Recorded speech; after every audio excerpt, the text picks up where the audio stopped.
Welcome to That Boxing Writers Podcast, the weekly podcast show about boxing. I'm That Boxing Writer, Jeremy Harridges, and let's start the show.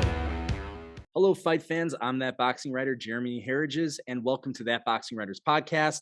This is episode 8, part 2. The first time I've ever done a two-parter in a single day, and I'm joining you on Friday, September 24th. Reason being, 2 fight cards I wanted to preview. I didn't want to stuff them in one episode. Felt like they needed their own separate space, especially because part 2, we're talking about Anthony Joshua versus Oleksandr Usyk for control of the heavyweight division. Not enough people are talking about this bout.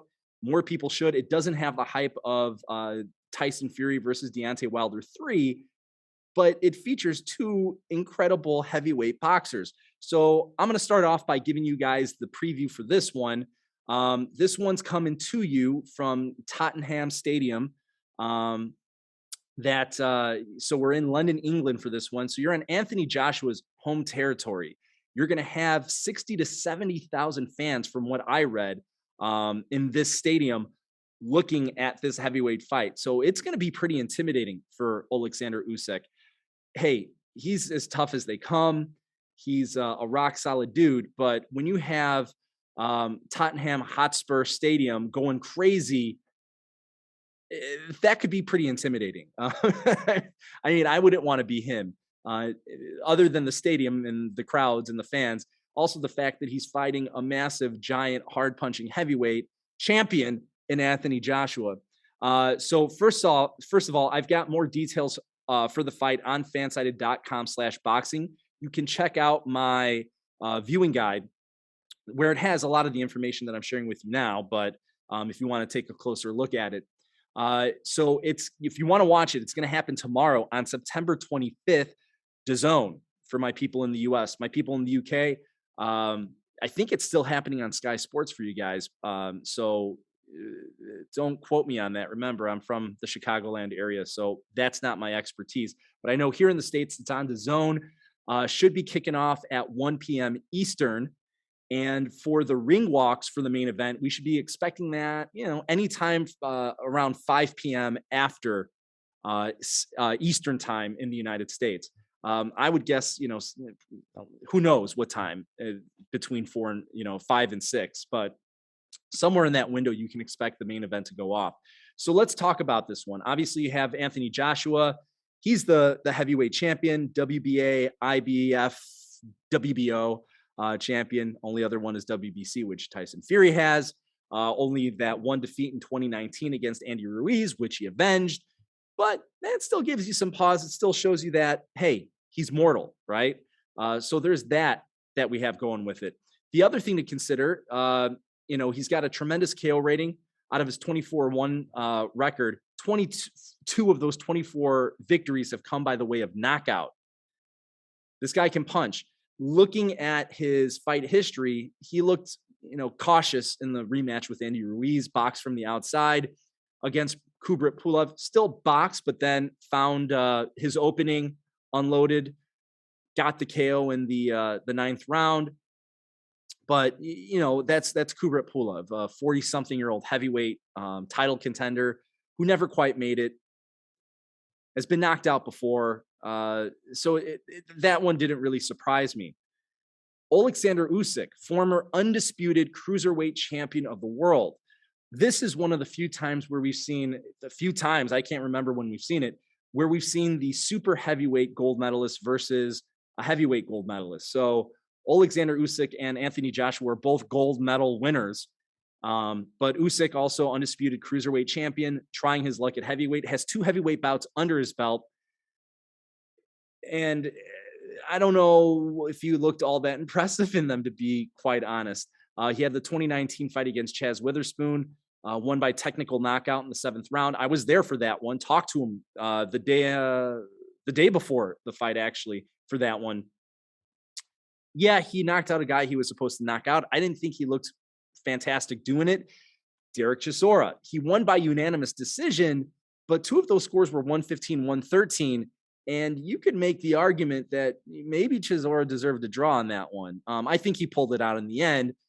But it was a tough fight for him where he had to be on his back foot for most of it. And the fact that Derek Chisora was walking him down, and Chisora, who's a big, strong heavyweight, but not the biggest heavyweight. I mean, the guy is about 6 foot 6'1", massive in power punching, yes. But the fact that he was intimidating Usyk scares me quite a bit, and that's where I'm going to go into my prediction. But Usyk hasn't looked great to me as a heavyweight. I think his natural weight should be a cruiserweight, and as skilled as he is, as fleet-footed as he is, when you stack 15 pounds on a guy, they're not as fast, they're not as quick. So now let's just go straight into the prediction. I think that Anthony Joshua knocks out Oleksandr Usyk. Now, you may not say that's a bold prediction, but many people are just picking Joshua for the unanimous decision. Not many are picking him to win by knockout. I think he ends up catching Usyk, which is not an easy thing to do. I mean, it's never happened before, and he's such a skilled boxer that it's hard to imagine him getting caught. But I could see Anthony Joshua doing it. He's done it over and over again. Eventually, he's going to catch Usyk, in my estimation. That even if he doesn't catch him on the chin, he's going to be tagging him to the body. Even punches to the shoulders and the elbows are going to hurt coming from Anthony Joshua.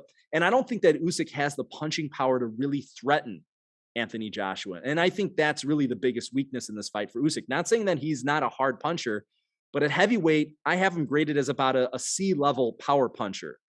Most of his knockouts weren't one-punch knockouts, even as a cruiserweight. They were kind of an accumulation of punishment that he would put on his opponent. And he would put it on very well because he has fast hands. He's still going to be the faster, more fleet-footed boxer in this one. But I feel that Anthony Joshua has much better conditioning, much better cardio. He's much younger than Derek Chisora. He's going to be fresher going into the later rounds. And where Derek Chisora started to break down in the later rounds, his conditioning started to give out. You're not going to see that from Joshua. I think Joshua is going to be fresh during the second half of the fight. So trying to think that you're going to win this fight, taking Anthony Joshua into deep waters, isn't going to work. He's going to be fresh. He's going to be very active in the later rounds. I think that's when Joshua is really going to come on, is in the later rounds. So I think that fight strategy is not going to work for Usyk. I don't really think there's any fight strategy that's going to work for Usyk. I just think based on his natural skill set and going up against a guy that is as massive and as athletic as Anthony Joshua, I think he's in trouble. To me, it's only a matter of time before Joshua catches him with the right combination and stops the fight. I don't necessarily see a one-punch knockout. I see a TKO. I'm going to say round 9, 10. I'll go round 10 TKO Anthony Joshua. That's my official prediction. I'm putting it out there. See if it comes true. Now, undercard. You've got some nice fights on the undercard. Primary undercard for this one is going to be the WBO cruiserweight title between champion Lawrence Okolie and Dylan Prosovic, who's also undefeated, not well known. But you never know if this guy's the next big star. I mean, yes, he hasn't been matched up well, hasn't fought the toughest competition. Well, now he's going against Lawrence Okolie.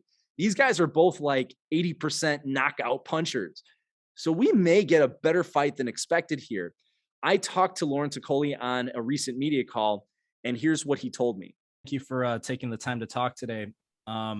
As far as Dylan Prosovic is concerned, how closely have you studied him? Have you done studied a lot of his films, and what's your assessment of him as a fighter? Yeah, I mean, there's quite a lot of him on YouTube and on the internet.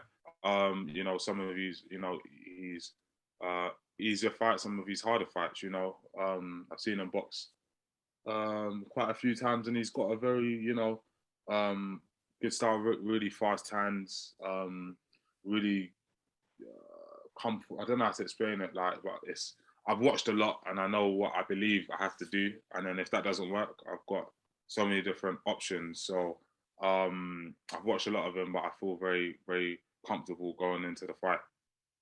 I know there's a lot of talk. Obviously, a lot of this has been focused on the future and unification bouts. You have a very large frame for a cruiserweight at 6'5". Could you see a scenario where you decide to go to heavyweight before, pursuing unification bouts? It's, it's an awkward one at this stage because of how the heavyweight division looks. It kind of feels like a silly time almost to go up to heavyweight. It's like who you fighting, what you fighting for. I'm very comfortable with my position as a cruiserweight right now, and going up to heavyweight just randomly doesn't make sense. But then again, the only way I would move up before that is if it became a political battle, to make unification fights, But I don't think it will be. I think people, the other champions need big fights, and they need other champions to say, I'm up for it, We haven't been seeing that at the moment, but I will be, honking that horn loud, and banging that drum. So I think it will work out. Final question for me. Obviously, you have tremendous punching power, 81% KO rating. Looking at the scope of the cruiserweight division, do you feel pretty comfortable saying that you're the hardest puncher in the division right now?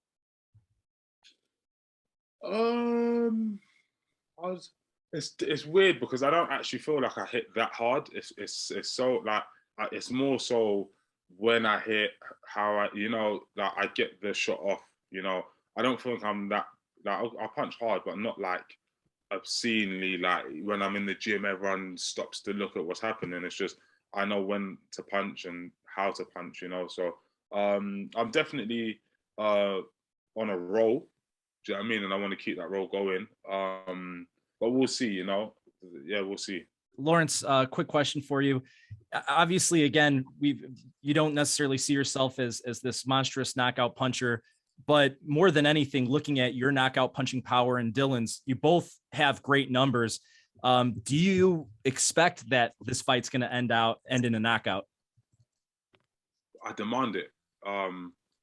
Like it's just the way that it has to be. It's like it's not. I don't even know. It's not even on like an ego kind of thing. It's just I respect boxing. I put the work in, and I train towards that. Not hitting the bag as hard as I can or punching the pads as hard. It's tactically. I feel it's wrong of myself and of my training team if he's able to compete with me for 12 full rounds when we're in a contact sport where I can, hit him to the body, take some wind out there, hit him to the head, end it. So yeah, I expect a KO. And also I've got a run of form that I need to keep going. So I'm really, really excited. Looking at that streak that you have going right now, I think it's 6 KOs in a row. How do you account for it? Is it just everything's clicking for you? Is it the training? Is it the maturity? All of the above? Definitely maturity is one that sticks in. Training, obviously, but I think it's yeah,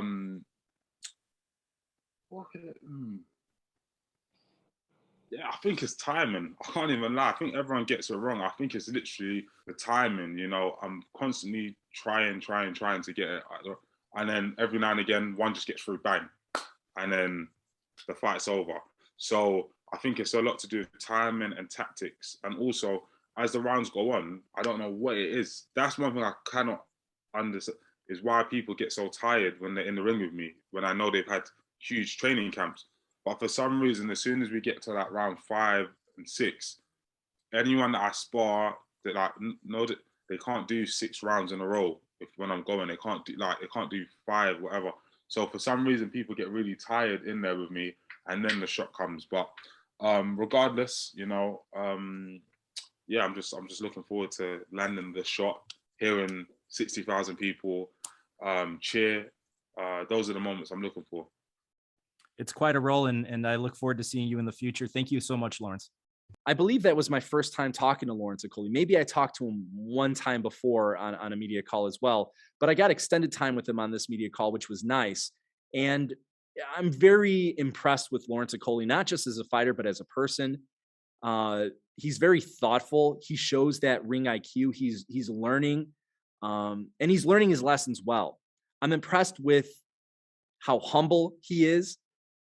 That he's even saying that, hey, I'm not the biggest knockout puncher. I just happen to have the timing that's catching the guys the right way. So a real humble guy that seems to really get it. I think he's in his prime physically, and I think he's hitting his prime mentally as well. As a student of the game, I think Lawrence Okolie is a real rising threat and the type of guy that could win the remaining cruiserweight titles. He's 6'5", so that's why I asked him about venturing into the heavyweight domain. He's got a bigger frame than Usyk, but again, punching power. Once you move up to heavyweight, things change. Does he have the power to be a successful heavyweight? I liked his answer saying that he wanted to stay at cruiserweight. I think that's the right move. On the media call, I was able to talk to Campbell Hatton. This was my second time talking to Campbell Hatton. The first time that I talked to Campbell Hatton was ahead of his debut. He's now 3-0, trying to go 4-0 against Sonny Martinez. Sonny Martinez 2-4. And of course, everyone's taken with Campbell Hatton because of the fact that he's Ricky Hatton's son. There's the resemblance. It's unfair to put the pressure on the young man that to live up to the standards of his father. And I don't think anyone's expecting him to be Ricky Hatton. Regardless, he's a fun guy to talk to. He's a nice guy. I keep wanting to call him a kid because he's only 20 and I'm 37. But he's a very nice young guy and very talented. And, there's a lot of pressure on his shoulders, but I think he's handling it really well. So here was my chat with Campbell Hatton. Campbell, how you doing? Yeah, good. Thanks, mate. You? Good. Thank you for taking the time today. Here you are about to have your fourth professional fight, all in 2021. What surprised you the most about this experience as a professional boxer? Yeah, the platforms I've been on have been amazing. Like, I knew it'd be quite a big deal when I turned pro, just because of how big a fan base my dad had. But just like the support I've had from everyone, as it's blown me away a bit. So just really grateful for that. You've had 3 4-rounders so far, now stepping up to 6. What's made you decide that this was the right time to go to 6 rounds? Was it something that you just felt that, hey, you feel a difference in your stamina and your conditioning? Yeah, I'm sort of a lot better when I take my time, and in the 4-rounders, I've sort of started well for the first 2 and then panicked a bit thinking, oh, I'm running out of time. So then when I start forcing things and rushing my work, because I think I've only got 2 rounds left, I start spoiling a little bit. So I know I'll be better over a longer fight and I can take my time and I don't rush. Right now, you're campaigning as a lightweight. You're a young guy, 20 years old. Do you have a progression in mind, or do you see yourself moving up a division later on in your career, or do you feel pretty good at this weight as of right now? No, I think this one's perfect. Like when I first turned pro, we were sort of trapped in between super feather and lightweight, where I was just slightly too big to be coming down to super feather, where it's pointless draining yourself at this stage of your career where you're still young. So we started we went with lightweight, and now I'm filling out as I'm getting older, and as we're doing each camp, where I think I'm just going to grow into a solid lightweight then. Just see how things go. I've not got any plans with my career at all. Just take each thing at a time, and what will be, will be. From your first fight to now, what have been the biggest areas where you've seen improvement in your fight game? Again, we're seeing massive improvements in the gym, where I think on the night I probably only showed 20% of where I am at the minute. Probably down to little bits of nerves, and obviously it's not going to just click into place overnight. I think it'll probably take a few fights, and with each one I've got a little bit closer to the Campbell that me and Matthew see. So it's just that really, just keep on improving, like my shot selection and my patience and my boxing brain's improving massively. And I think when it does click into place, people will be very, very surprised, because I hadn't really shown it yet. Thank you. Campbell Hatton, very nice young guy. Wish all the best for him as he fights on the undercard of the Anthony Joshua Oleksandr Usyk bout. That's it for me. Make sure that you guys tune into that bout. I'll have some coverage on fansided.com/boxing. Make sure to check it out. Also, there's again a nice undercard. You've got Maxim Prodon versus Florian Marku at the welterweight bout, and a friend of mine, Mr. Chris Owsley, who's going to be fighting in a big middleweight fight, taking a big step up in competition. If you don't know who Chris is, make sure to check out some of my previous interviews. I've had just talking informally with Chris when I was just, trying to get into more video type stuff. Chris was always very giving of his time. But make sure that you check out Chris Owsley. I don't think that fight is on the televised portion, but I'm sure that, if you go to the socials and things of that nature, you can find him out there. You might know Chris better by his nickname, Chris Millie. But Chris Owsley is his real name, but Chris Millie is that moniker. Great guy. I'm excited to see what he can do fighting as a middleweight. Chris has been, at super welterweight. I think he's at home as a middleweight, former college football player. He's been waiting for this moment. So I'm hoping that this is going to be a breakthrough performance for Chris, and maybe making some noise in the middleweight division. So best of luck to you, Chris. And I'll be watching. So that's my prediction. Make sure that you check it out. Joshua versus Usyk, 1 p.m. Eastern on DAZN. Make sure that you guys subscribe. If it's on YouTube, subscribe and like on YouTube. If it's on one of the podcast networks, make sure that you follow me there. Subscribe to the podcast. Thank you guys. And I'll be coming back at you next week, hopefully on Thursday instead of a two-parter on Friday, but you never know. But keep a lookout. Make sure that you follow me on my socials, at @ABoxingWriter on Twitter, at @ThatBoxingWriter on Instagram. Usually Twitter's where I'll give you guys announcements. I'll see you next time. Let's see if my predictions are right. Have a good one.